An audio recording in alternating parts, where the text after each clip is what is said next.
Vikings, let's win the game! Hey Vikings fans, today's the day that gets our hearts racing. Gear up to discover which safety got benched in a move that blindsided everyone, and how the Minnesota Vikings swiftly signed a new player to beef up the offensive line, promising to shake things up next season.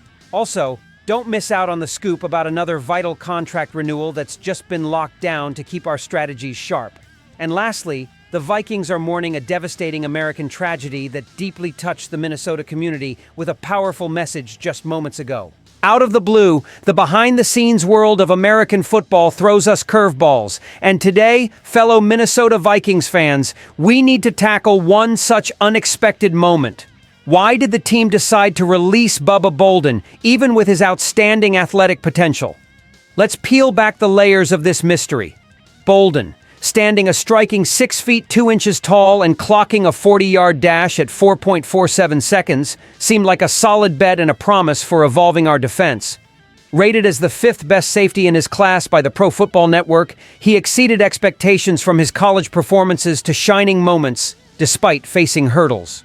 Yet, Bolden's trajectory wasn't without its controversies. Dating back to his days at USC, he faced a 28-month suspension following an incident that raised questions about his off-field behavior.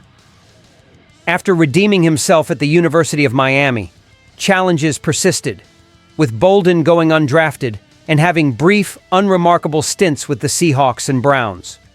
The situation reached a tipping point when, after mandatory minicamps, the Vikings opted to let him go on June 13th, making room for offensive lineman Vershawn Lee. Herein lies the real strategic question. The Vikings often fielded 3 safeties, a tactic that now needs rethinking. Jay Ward remains the only experienced backup safety on the roster following starters Smith, Metellus, and Jackson, which somewhat stalls the unexpected departure of Bolden. As we gear up for training camp at the end of July, we can't help but wonder, will the Vikings' defense face challenges without the depth previously guaranteed by Bolden? Fan reactions have been mixed, with many questioning if this was a premature move, given Bolden's unexplored potential. Others consider the wisdom of focusing on the long term, perhaps creating space for new talent or defensive strategies under Brian Flores' guidance. This leads to a growing intrigue.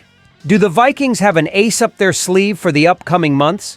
Are they betting all in on the efficacy of a revamped defense? What do you think, fans? Was Bubba Bolden just an unfulfilled promise, or will his exit be seen as a strategic blunder that could have been avoided?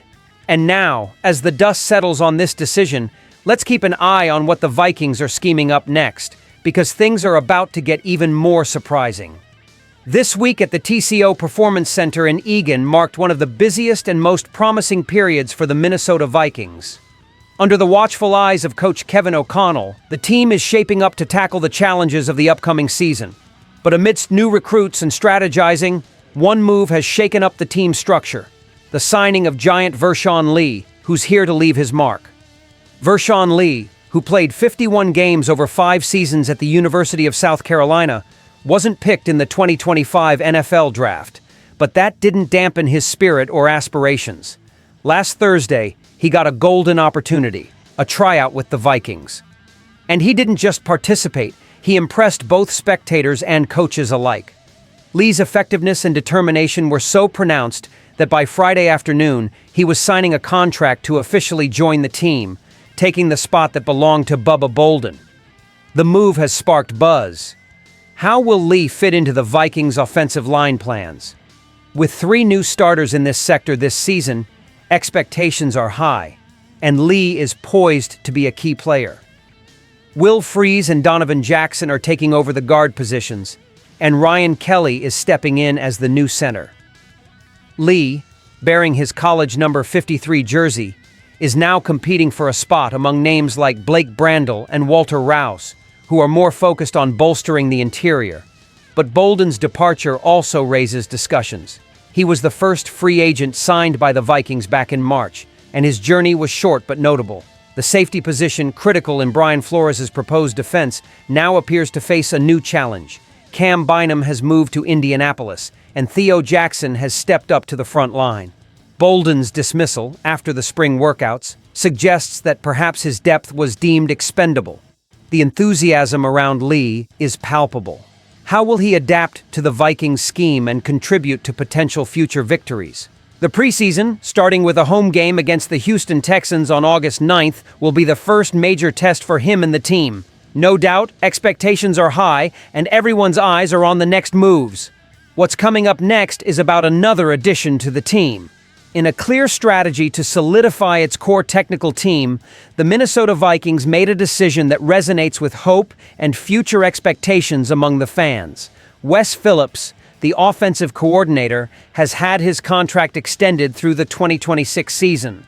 This move not only ensures stability in the coaching staff, but also signals a continued bet on the success Phillips can bring to the Vikings' offensive play.